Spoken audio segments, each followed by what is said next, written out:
welcome to the CSS section. I hope you enjoyed the last section and understood how a basic website is put together. In this section, we will be moving on the CSS, which stand for Cascading Style Sheet, which is all about styling your website and making them look right. So hopefully you have made a website that look little bit like this. So we got all kind of cool HTML element in there, but it does not look right. We are going to build beautiful website as well as useful ones. So for that we need some styles, and we create cascading style sheet.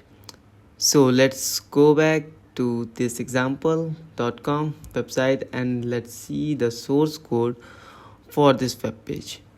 So between the style tag, the cascading style sheet of this web page present, and for applying any style to a particular element, it's very simple. You just need to put the name of the element and then parentheses, and you can put various information such as background color, margin padding, font family, weight, and there are huge number of ways that we can style all the page using CSS.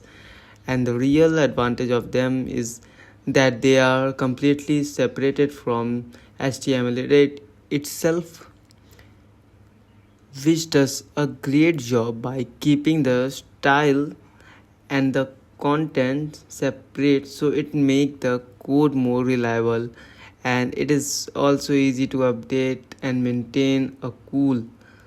So let's go back this W3 school website.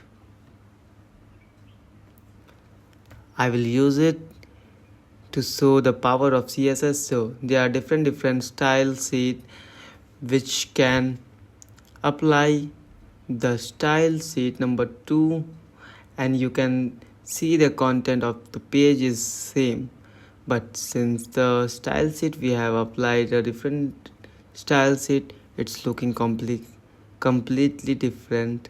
Let's see the style sheet number 4. So this is the power of CSS, and let's apply it. Let's see what happened when we apply no style sheet. So we got the plain text which is from our HTML. So this is the power of CSS. So just to summarize, CSS is simple and powerful way to apply styling to your web page. In the next video we are going to apply CSS to our web page and we will see how it works in detail. So see you in the next one.